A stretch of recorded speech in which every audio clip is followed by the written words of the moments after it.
At dinner, my daughter raised her glass to toast her mother-in-law. "You're the woman I wish had been my real mother. You're the only true grandmother my son has," I answered calmly. "I understand.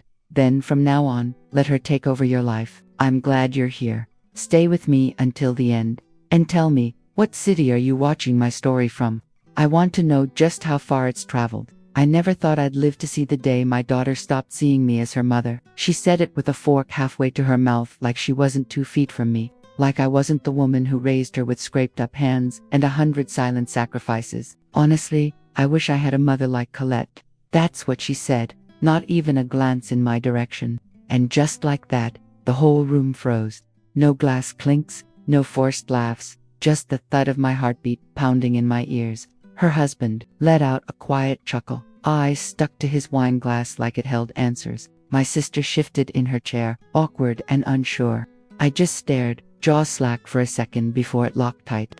I put my knife and napkin down slowly, folded them like I was packing something away. My hands didn't shake, my voice stayed steady. I looked her straight in the eye, those same eyes that used to cry for me at night after her father died, and said, "Then she can finance your life from now on." I didn't raise my voice. I didn't have to. I was done.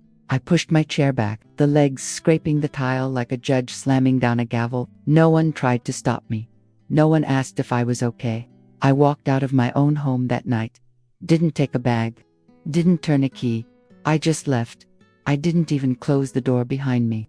I made it 2 blocks before I realized my fists were clenched so tight they hurt. I sat at the bus stop bench, the kind with chipped paint and stories buried deep in the wood, and I felt nothing. Not anger, not pain, just a thick, dull silence sitting in my chest like stone. In that silence, one question rose up from my gut and wouldn't let go. When did I stop being her mother and start being her maid? It wasn't the first time she measured me against that woman, Colette, her mother-in-law. All sweet smiles and low blows. The cookies, the party planning, the advice wrapped in ribbons. She never raised a kid by herself. Brielle worshipped her. Or maybe she just worshipped the life Colette made look easy. But tonight she picked sides, and she did it in front of everyone. That wasn't an accident. That was a decision. And the worst part wasn't what she said. It was that she wasn't sorry. She meant every word, so I let her. I wasn't going to beg to be chosen anymore. I walked the neighborhood for hours under the maples. The breeze cooled me down. When the streetlights blinked on, I went home. That house knew me better than anybody. Its walls still carried the sound of Brielle's voice calling me Mama when she was 6. The kitchen table still held the scar from the night she sobbed past midnight over her divorce, both of us too tired to notice the pen scratching the wood. Every piece of her was still in that house, and none of it changed anything. I walked the hall past the photo wall. Hadn't added a new picture since she married Damon. She stopped sending them. His mom's a professional photographer, she'd said, like the pictures I took on my cracked iPhone were beneath her. I stepped into the nursery. I'd started working on it the second she told me she was pregnant. It wasn't fancy, but it was filled with warmth. Soft green paint, curtains, I sewed myself, a rocking chair I reupholstered with my own hands. The shelf held all the old stuffed animals she used to love. Cleaned and waiting for a grandbaby, I thought I'd be rocking to sleep. I sat on the bed, my hand resting on a tiny pale blue hat I knitted 2 weeks ago. Little silver button on top. She didn't ask for it. I made it anyway, just like I always did. I remembered her father, how hard things got after he passed. She was 16, angry, completely alone. And me, I was too damn exhausted to grieve the right way. I pushed through it, took every shift I could get, emptied our savings so she wouldn't have to drop her college applications, sold our vacation fund to buy her a used car. Nobody noticed that. Nobody said thank you. But I remember those nights I sat in the laundry room with the dryer running, just so she wouldn't hear me crying. I raised her on my own. No applause, no help, no complaints. And now she sat at my table talking about some other woman like she was her real mother, like I hadn't poured my whole life into keeping her standing. The old me would have baked a damn casserole the next morning just to keep things from breaking, would have shown up smiling to help paint the nursery, pretending it didn't hurt. But I'm not that woman anymore. I walked into the kitchen, pulled out the casserole I made the day before, ziti bechamel sauce, her favorite. I dumped it straight into the trash. It was still warm. Somewhere in the back of my head, I heard her voice from years ago. Mom, you're too practical. You never spoil anyone. I laughed then. I didn't know that same practicality would one day be used against me. She hated that I didn't give her sparkle. I gave her safety instead. She forgot I kept us fed through the worst times. That I sent money the moment her card was declined. In college, that I paid her rent when Damon lost his job. Quietly. No guilt, no lectures, and she forgot all of it. Or worse, she remembered and decided it still wasn't enough. Asterisk. At the community center that Thursday, Irene was already dragging folding chairs around, fussing with the thermostat like she always did. The place smelled like cinnamon and old hymnals, like time itself had slowed down to a crawl. Marjorie, you look pale, she said, squinting as she stood a chair up. You, sleeping okay? I lied. I'm fine. What do you even say? That your daughter tossed your love in the trash and gave your title to somebody else. That you raised a child for 30 years and now she treats you like an embarrassing footnote. But Irene knew me from way back. Before I was Mrs. Talbot. Before I was Brielle's mother. She sat down beside me, took my hand, and said the same thing she always said when something was wrong. Don't hold it in. It'll rot you. So I told her. About the dinner. The words, the baby booties sitting in the dark. Irene didn't move for a second. Then her whole face tightened. Sharp, protective, furious. She said that to your face. With you sitting right there. I nodded. I always knew that girl resented your steadiness, she snapped. You never spoiled her like the Mitchells do. But damn it, Marjorie, you gave her everything.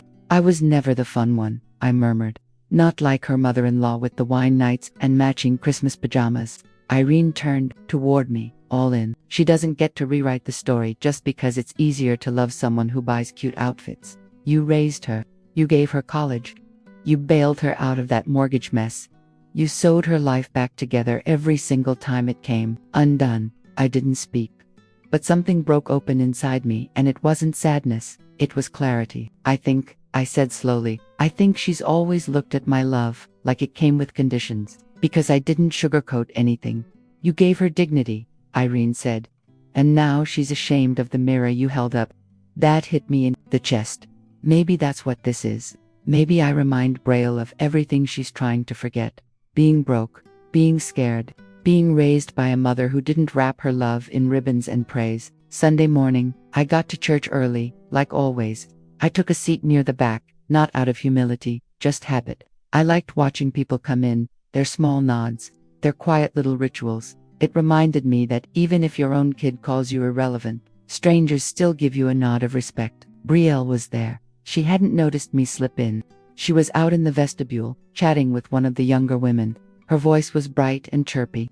The blue dress she wore hugged her belly like something straight off a pregnancy magazine. I wasn't trying to listen, didn't plan on it, but I heard her anyway. My mother, Brielle said, letting out a soft laugh. She's difficult, always has been, very bitter. She never really supported my dreams, just wanted me to be practical, like her. The woman nodded with that polite kind of sympathy, the way people do when someone makes their baggage sound. Noble Braille went on. Her heart was in the right place, I guess, but she just never believed in me. I used to beg her to come to my art shows. She always said she had to work late, or that it wouldn't pay the bills.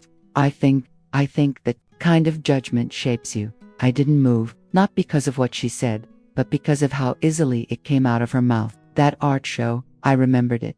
She was 19. It was the night before her student loan was due. She wanted me to come look at some black and white prints of her ex-boyfriend's apartment floor. I'd just worked a double. I told her I'd go the next day. She cried.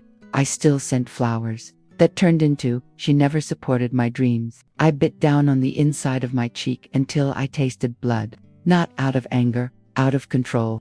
Because this wasn't just revision, it was deletion. That every overnight in the ER, every side job I took so she could have new pointe shoes, every handmade birthday cake because I couldn't afford a store-bought one, all of it got boiled down to bitterness in her version of the story. I left before the sermon. I didn't say goodbye. Not out of spite. I left because it finally made sense. She wasn't just embarrassed of me. She needed me to be her excuse. Tuesday morning, sunlight crept into the kitchen like it was trying not to wake anything up. I moved slowly, on purpose. Washed my teacup, folded the dish towel, lined up the mail. Everything I did felt precise, controlled. The way you move when you know something big's coming, but you're not ready to say it out loud yet. By 10, I was stepping into the downtown offices of Harlan Finch LLP. It was quiet, too quiet for a place where lives get rewritten. A young assistant offered me coffee. I said no. I wasn't there for comfort. I was there to end a chapter. The receptionist handed me a clipboard and a pen. Just the standard updates you requested. Ms. Langford. I didn't even blink at the name. I hadn't gone by Mrs. since her father died. Just Marjorie Langford now. No title, no extras, just me. The lawyer, Landon, was maybe a few years older than Brielle. He gave me the kind of smile people think they're supposed to, then motioned for me to sit across from his big glass desk. You wanted to talk about your will, he said, sliding a file toward me. No, I said, setting down my purse. I paused, pen hovering. Was I really about to remove her? Yeah. He asked for the name, and I said it without blinking. Brielle Langford.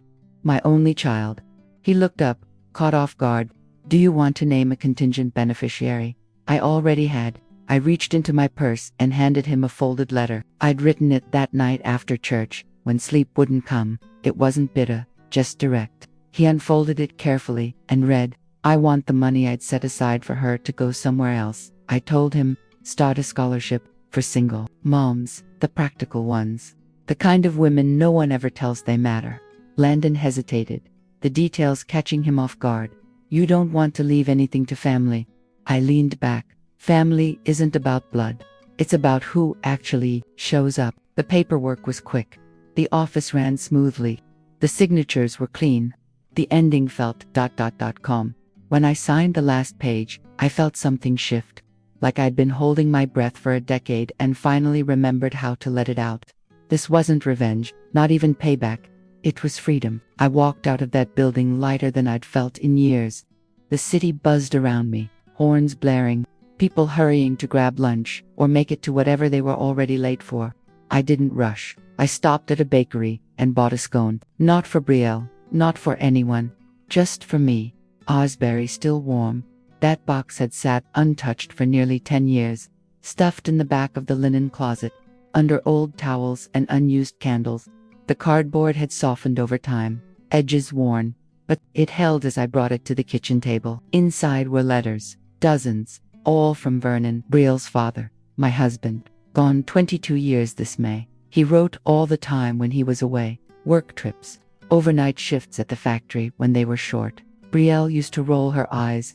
Dad's letters always say the same thing. She'd grown as a teen. Be good to Mom, don't forget your vitamins. But I kept every one. I opened the one he sent for her 3rd birthday. He'd written, Marjorie, she's spirited like you. I see it already. Don't worry if she pushes back against rules. Thank you for them when the world stops indulging her. Another came after she broke her arm falling off the jungle gym. I wish I'd been there. But I'm glad she had you. She always has you.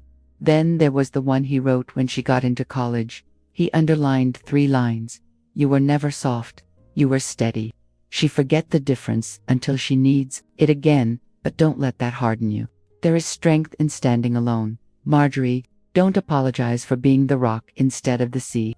I don't know why that one got to me the way it did. Maybe because, for once, someone saw me, really saw me. The woman who kept the lights on, even when no one said thank you for paying the bill. The mother who taught her daughter to manage money instead of asking for handouts, who climbed a ladder and fixed her own roof because she knew no one else was going to do it. The same woman who stood at the stove every night, cooking dinner while everyone acted like exhaustion was something she didn't feel. I looked out the window toward the backyard. The peonies were already blooming, early this year, bold and pink, like they couldn't care less if someone thought they were outdated. Maybe I'd become like that too. Done trying to earn anyone's approval.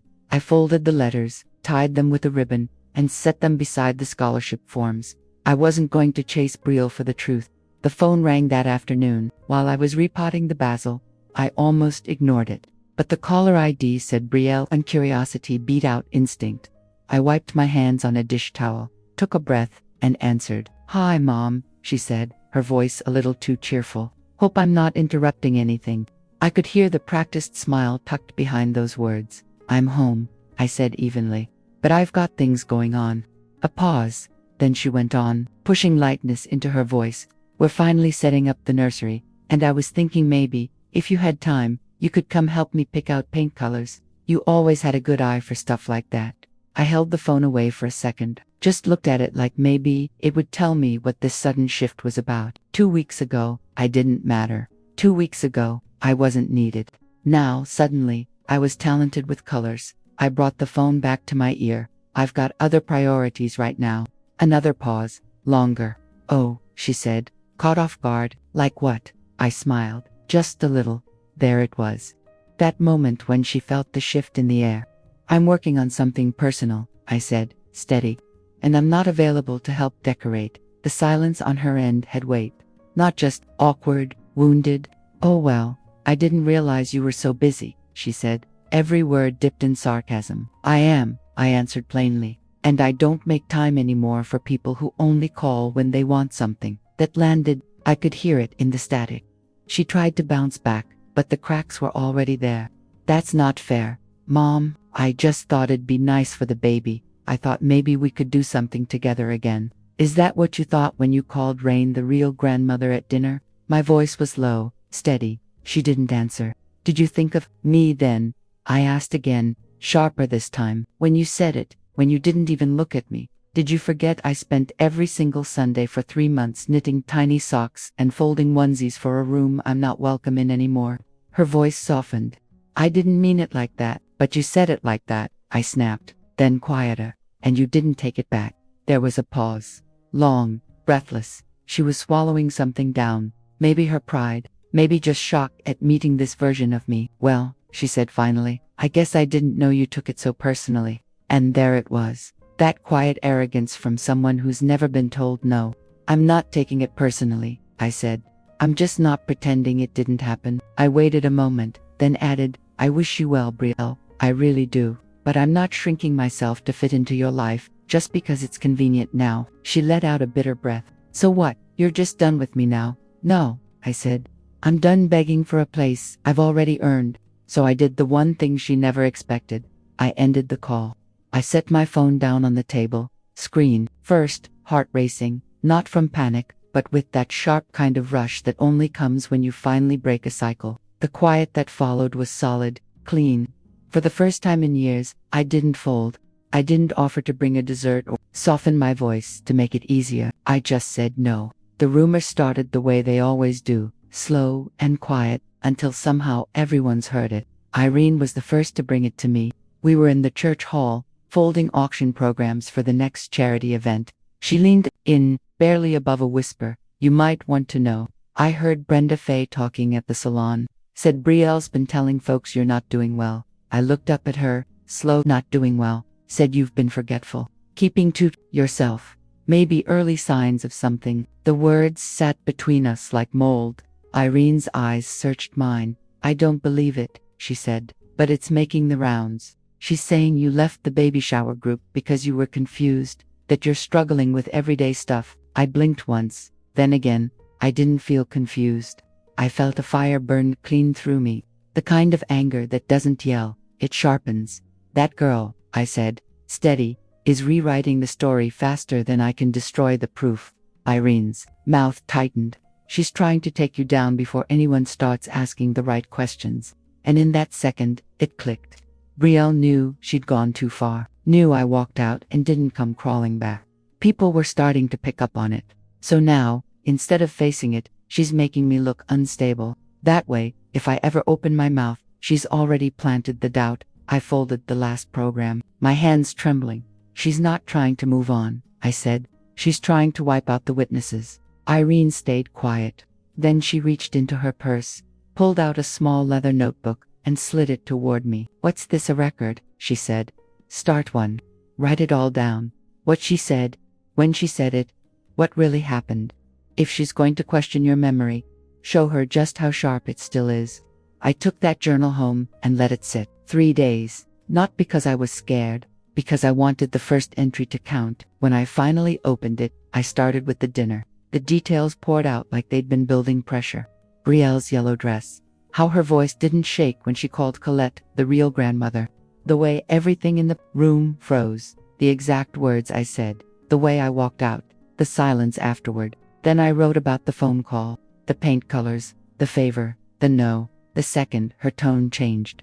And the rumors, that she said I was slipping, not myself, that I wasn't safe around a baby. I printed every line so clear, you could read it from the hallway. I added bank statements, dates from my last dental checkup, photos of the scholarship award letters. I even gathered statements from the quilting group. Every woman there had watched me drive, plan events, balance accounts, and lead like I always have. They weren't going to call me unwell. Not when the evidence was this sharp by the end of the week. I had that binder ready, detailed enough to rival a forensic audit. I didn't make copies, not yet, but I locked it in the fireproof safe, clearly labeled in case anyone ever needed to find it. Then I went to quilting group like I hadn't just been dragged through the dirt in my own neighborhood. I smiled, I stitched, I passed around lemon bars, and when Hazel Moore leaned in and whispered, "Marjorie, someone said you've been acting strange lately, but you seem fine to me," I met her eyes without blinking. "Brielle's ashamed," I said, "but shame doesn't match her story. So she's spinning it like I'm the one falling apart." Hazel gave a slow nod, and then she said something that stuck with me. "Well, you don't seem like a woman who's fading, Marjorie. You seem like one who's about to rise." The next week, I sat right in the middle of the quilting circle, surrounded by women who'd stitched more than just fabric back together over the years. We were making a memory quilt for the silent auction at the community center. I chose a bluebird square, Brielle's favorite when she was a kid. Irene was next to me, working on sunflowers, her eyes drifting to mine now and then with quiet worry. "Marjorie," she said, soft but serious, "you sure you want to keep coming with what folks are saying?" I didn't answer right away. I reached into my tote and pulled out the binder. I didn't raise my voice, didn't make a scene, just held it. "I want people to see," I said, calm and steady, "that I'm not hiding." I slid it across the table to Hazel Moore. Her eyes went wide. "What is this?" "Clarity," I said. Everything Brielle claimed I'd forgotten. Everything she hinted I couldn't handle. My calendar, medical records, bank statements, letters from folks I'd worked with, volunteered beside, called friends for years. The room fell quiet, not with judgment or pity, just stillness, like the edge of a storm passing nearby. Hazel opened it and started flipping. Her face changed as she read, first puzzled, then impressed, then something close to proud. "She's trying to erase you," she said, voice tight. I gave one nod, "But I know who I am," and just like that, something shifted in the room. Sherry leaned in. "Last month you organized the meal train for Judy. After her hip surgery, you were the only one who brought a full meal and stayed to do the dishes." Shirley added, "You did all the taxes for the fundraiser, balanced them to the penny." Even Viola May, who rarely spoke, whispered, "You taught me how to sew in a zipper. That wasn't even part of the class." Each voice came like a thread finding its place, stitching back a picture that had never really gone missing, just ignored for a little while. Brielle could whisper to neighbors, twist stories, play the victim. But in that room, I wasn't just Marjorie the mother. I was Marjorie the organizer, the stitcher, the fixer, the friend. After the meeting, Hazel caught me by the coffee table. "If anyone spreads those rumors again," she said, clear as glass, "they'll have to say it with us standing there." I didn't cry, but for the first time in weeks, I let out something deep. I wasn't alone, and I didn't have to raise my voice to be heard. That night, I went home and placed the binder back in the safe. Not because I was scared, because it had done what it needed to do. I stood in the middle of my living room, surrounded by quiet, and let myself believe something I hadn't dared before. I didn't need to keep defending who I was. I just had to live it, fully, out in the open, with grace. So I made a choice. No more explanations. No more space in my mind for Brielle. Instead, I started something new. I pulled out an old notebook and wrote one line. Applied to volunteer at the library. It looked small, but it wasn't. It was a promise that from now on, my energy would go to places where it could grow, where I was wanted, respected, useful, not to prove anything, just because I'd earned peace.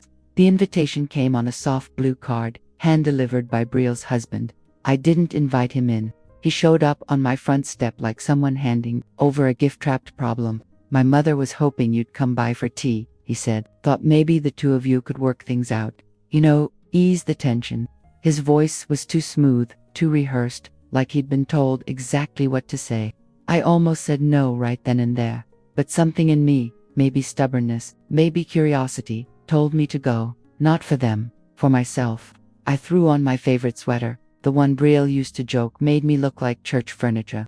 I wore it anyway. It was warm and honest and didn't pretend to be anything. It wasn't. Her mother's house smelled like soft candles and yesterday's air freshener, filled with pastel furniture and store-brand cookies that looked homemade if you didn't look. To close, the tea was bitter and overdone, and she smiled like we were best friends in matching aprons. I just hate to see families pull apart, she said in that too-sweet voice. I know Brielle can come on strong, but her heart's in the right place. She just wants to feel like you're in her corner. I looked around at the spotless counters and the little wooden signs that read things like "Love grows here" and "Family is everything." It all felt arranged, like a model home where nothing personal actually happened. She kept going.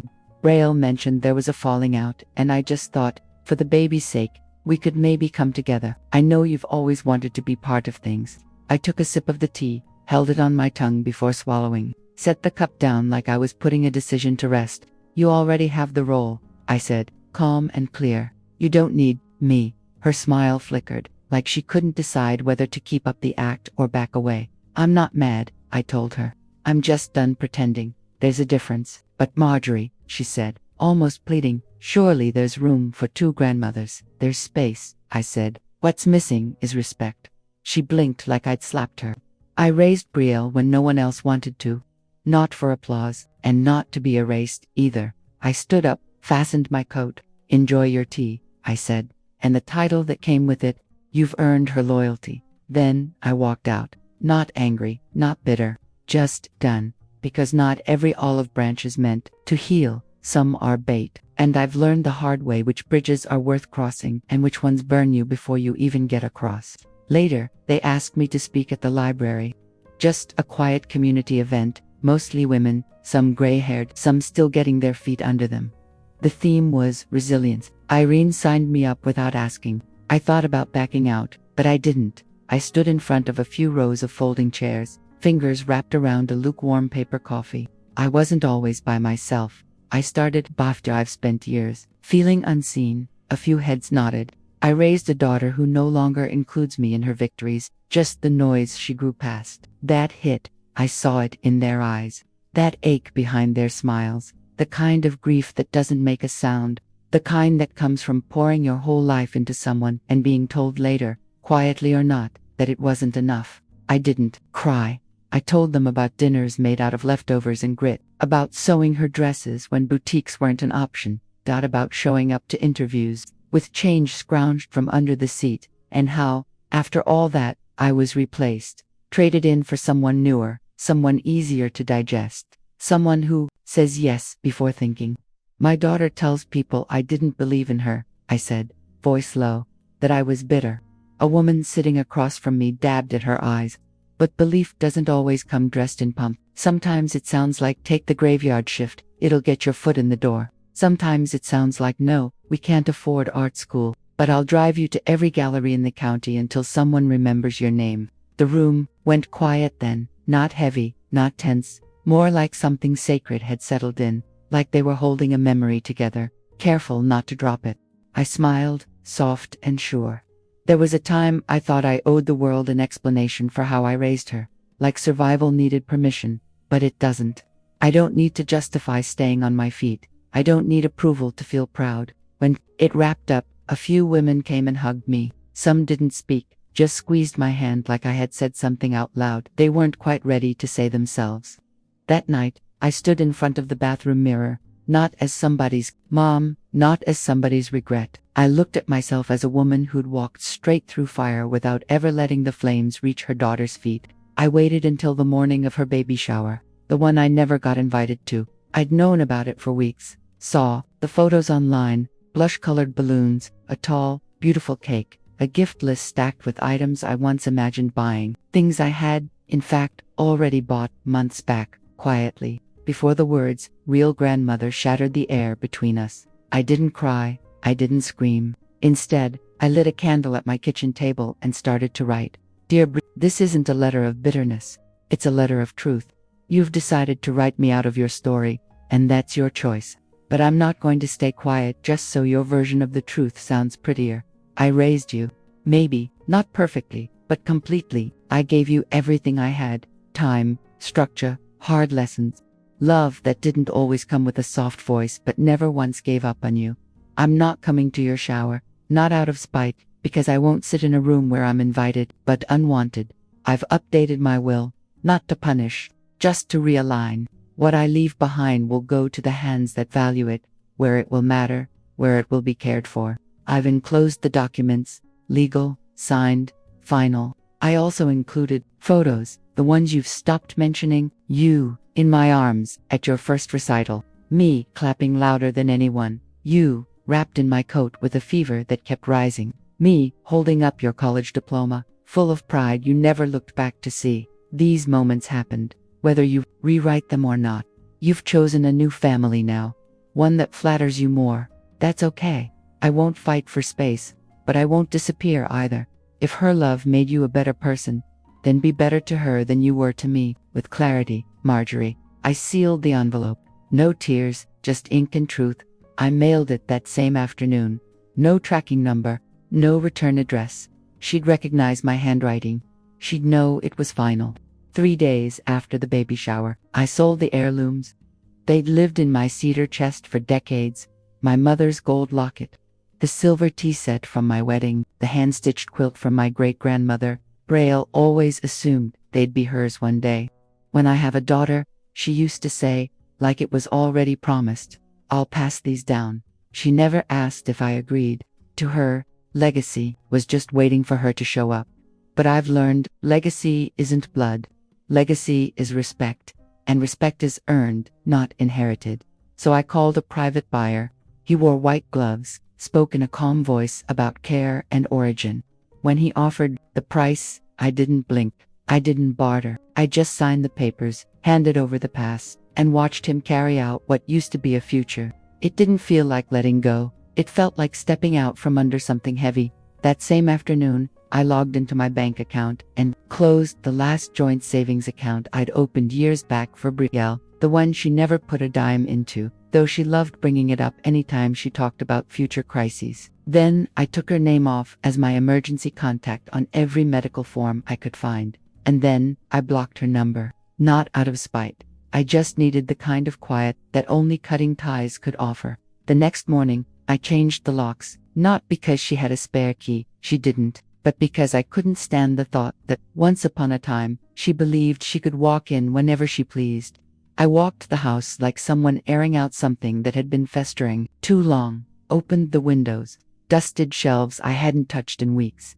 Then I packed up the nursery, folded the baby clothes one by one, boxed the books. I wasn't keeping any of it. Wasn't clinging to the idea of what could have been. I was giving it to someone else. There's a baby out there who still has a shot at a fresh start, one that doesn't come with strings of guilt. Around noon, I drove the box to a women's shelter. The young woman at the front desk looked surprised when I explained what I was dropping off. Handmade, I said, nodding. She reached out for it slow, like it held something precious. Thank you, she whispered. I didn't tell her my name. I wasn't doing it to be thanked. I did it because good things deserve to live in places where they're wanted. When I got home, the air inside felt different. It felt clean, cleared, like mine again. I made myself a sandwich, nothing fancy, and sat at the kitchen table, the same table where the worst of it had gone down. Her chair was still there, empty. I let it stay that way. That afternoon, I took the final step.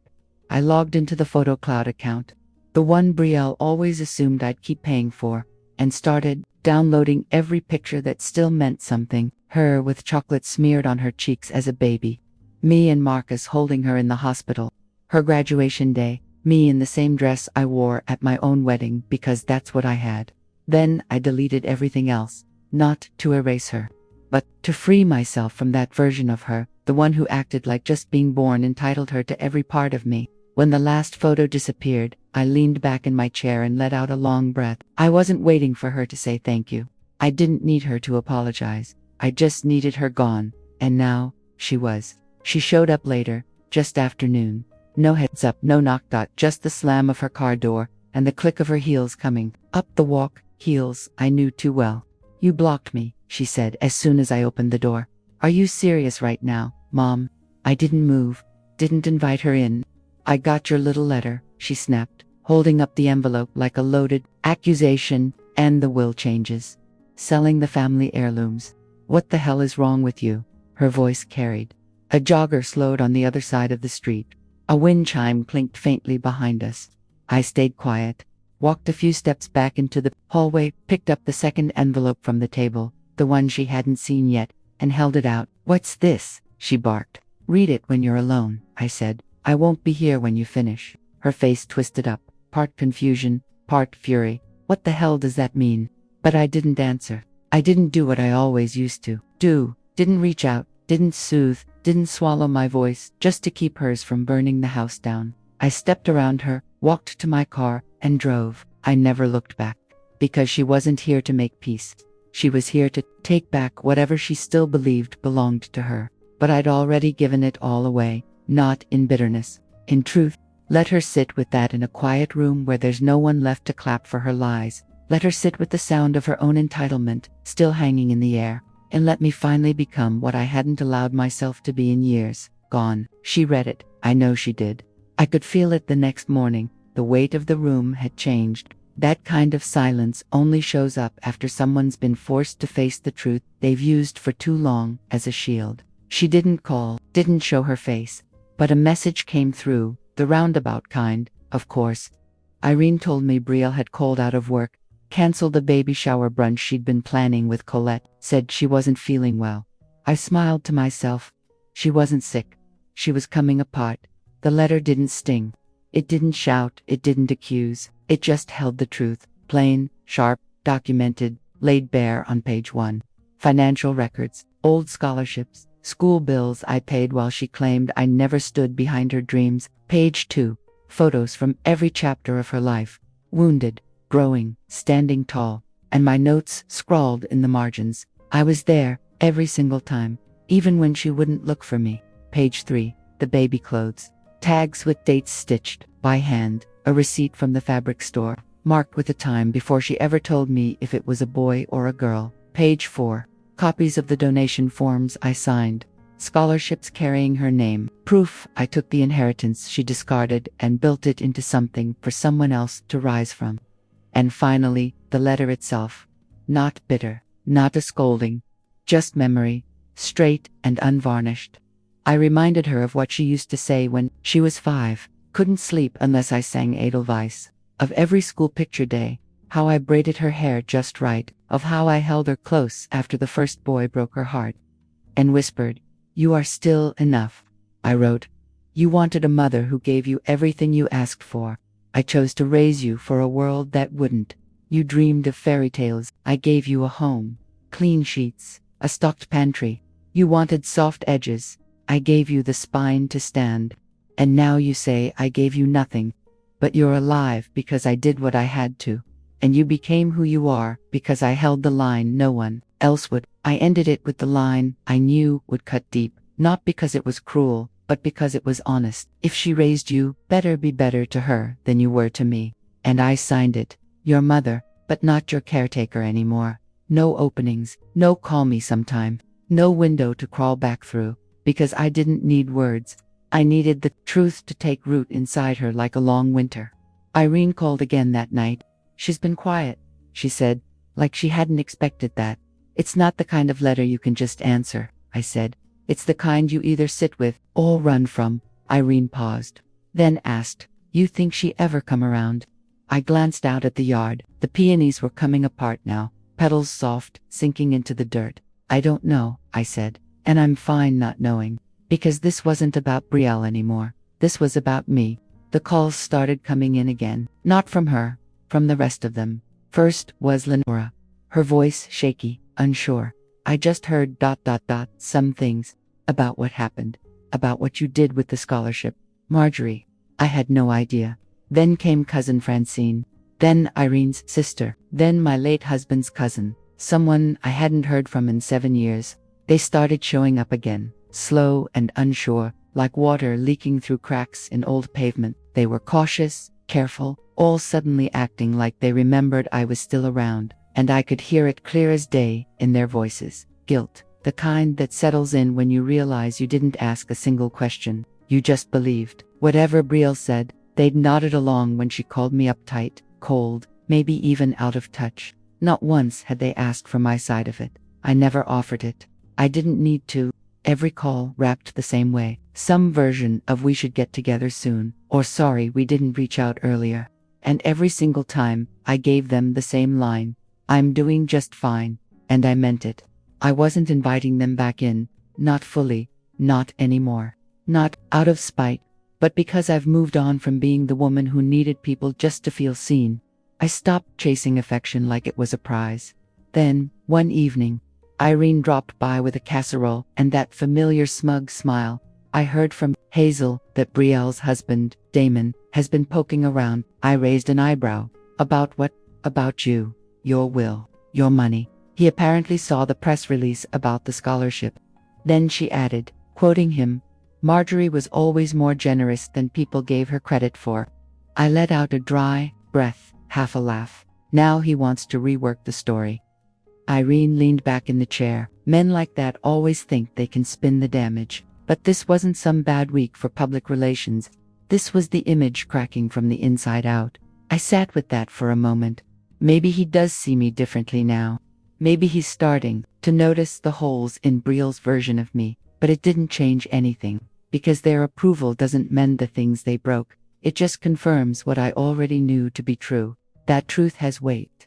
And eventually, it lands. That same week, I got an invite to a small family thing. Vague, casual. Brielle would be there. No pressure, the message read. "We just miss you." But it was pressure. Dressed up in politeness and half-hearted regret. I turned it down. Not in anger, in peace. I wrote back, "I wish you well. But I won't step back into rooms that turned their backs when I needed them most." No one responded after that, just like I figured. But there was a comfort in that silence. Because this time, the quiet was something I chose. That Saturday, I bought myself a pair of pearl earrings. Simple, modest, beautiful.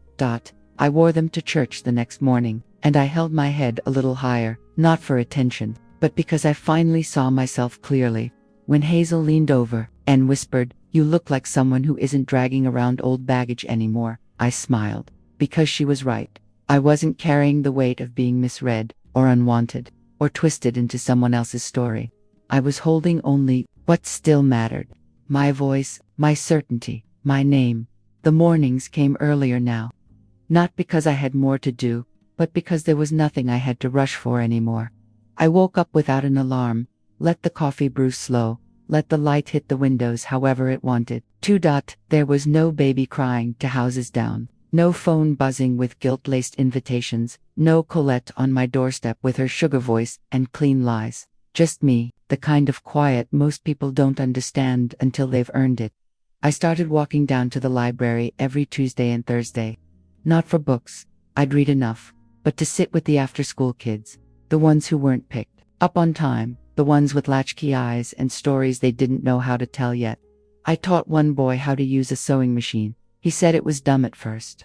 Then I showed him how to stitch his name into his backpack strap so no one could say it wasn't his. That changed things. Ms. Marjorie, they started calling me. Like it meant something. I liked that better than Mom. The women at the community center were planning a second fundraiser for the scholarship. Said the first one drew so much attention. They had strangers dropping off envelopes with $20 bills and notes that read, "For someone like my mom." I offered to bake lemon bars. Real ones this time. Not the store-bought kind, wrapped in shame. I saw my reflection in the kitchen window as I pressed the crust down. Not younger, not lighter, just ...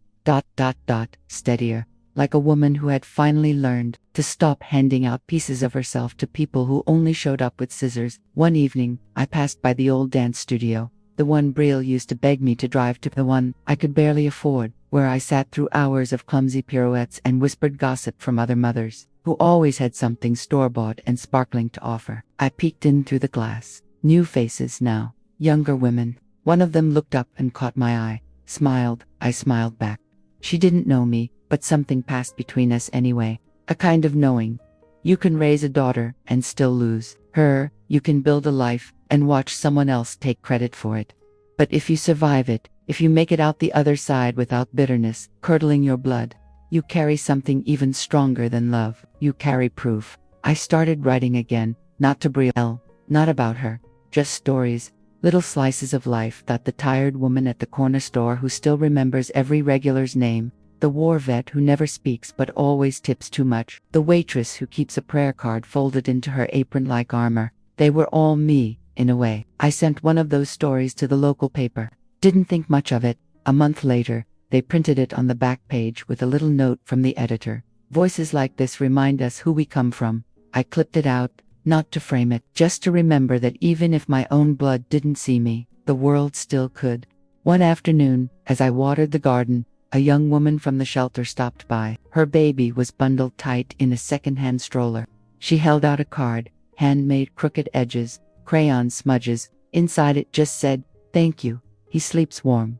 That was all. I sat on the porch after she left, the wind lifting my hair gently, and I cried for the first time in weeks. Not because I missed Brielle, but because it finally hit me. I didn't need her forgiveness, or her memory, or her rewriting. I had my own record, and it was full of late shifts and early mornings, of scraped knees and paid bills, of lemon bars and loose change and 1,000 tiny yeses no one ever saw. I had given enough. The next morning, I opened the fireproof safe and took the binder out, not to add anything, just to look. One more time. I flipped through it, page by page. No bitterness. No heat left in the wounds. Then I placed it into a padded envelope. I wrote one line on a note and tucked it inside, for when she wants the real version. I didn't send it. I just kept it ready. The air shifted sometime in mid-June, the kind of warmth that doesn't beg for attention, just settles over you like an old quilt, familiar, earned. I'd found a rhythm, finally. Mornings with tea, afternoons at the library, evenings, quilting in silence or watching the sun slide down past the hydrangeas I'd planted years ago. The house no longer felt haunted by what didn't happen. It felt lived in, honest. I wasn't waiting anymore. And still, life found a way to knock. It started small. A woman named Patrice joined our community board, new in town, recently retired, sharp tongue, soft heart. We shared a table at the fundraiser meeting. She complimented my handwriting. I told her she could borrow my folding chair. That was it. Nothing fancy, but that's how it always starts. What matters most comes quiet. By July, she and I were walking twice a week, around the lake, down by the school parking lot, talking about nothing in particular. Her son lived 3 states away, didn't call much. She didn't say it like she wanted pity, just fact. Like me, she'd made peace with the shape love takes when it changes.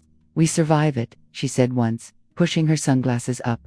"We don't just survive it," I told her. "We plant something after." She liked that. Patrice came by one afternoon, with an old recipe book she found in a thrift store. "You used to cook, right?" she asked. "I still do," I said, smirking. "Just not for people who expect it." We made chicken pot pie together that evening. The crust burned. We ate it anyway, laughed so hard I forgot what loneliness had felt like just 2 months back. That night, she stayed late, helped me fold laundry, helped me figure out how to repot a stubborn succulent I'd nearly killed, helped me forget that everything I'd built had once been dismissed as bitter.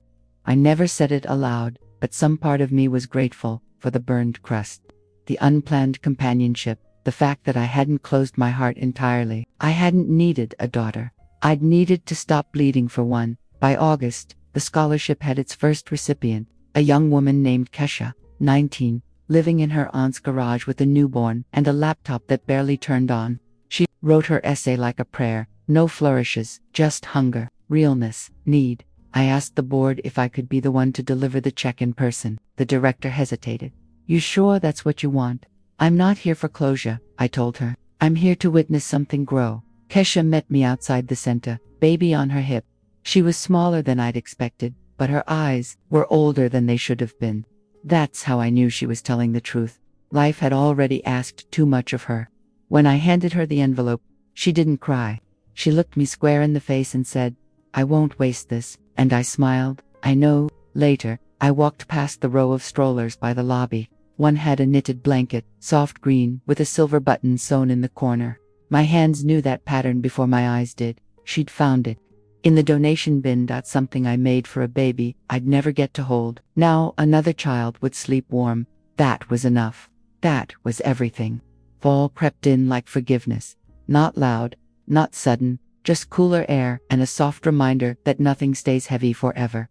I saw Brielle once, by accident, outside the post office. She looked tired, not frail, not broken, just worn the way young people look when real life finally catches up to the version they rehearsed. She had a baby sling across her chest, the top of a fuzzy little hat peeking out. We locked eyes. She didn't wave, neither did I, but her face softened, just a flicker, like maybe she remembered who taught her how to hold a crying baby's head, like maybe some part of her saw the version of me that never stopped carrying her, even after she dropped me. I stepped aside, gave her space. Sometimes respect means walking away without needing to be acknowledged, and sometimes strength means hoping someone heals, even when you're not part of the medicine. December brought snow, thick, quiet, unapologetic. I pulled the quilt over my lap and watched it fall. Patrice was coming by later with cinnamon bread. We'd planned to watch It's a Wonderful Life, though neither of us believed in miracles anymore. We believed in small things: reclaimed time, good food, earning peace by hand. There were no more letters to send, no calls to wait for.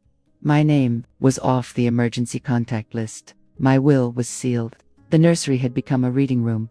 The calendar no longer marked due dates or baby showers or any false hope, just potluck nights, book club, garden, supply sales, and once a week, a lunch date with myself, my treat.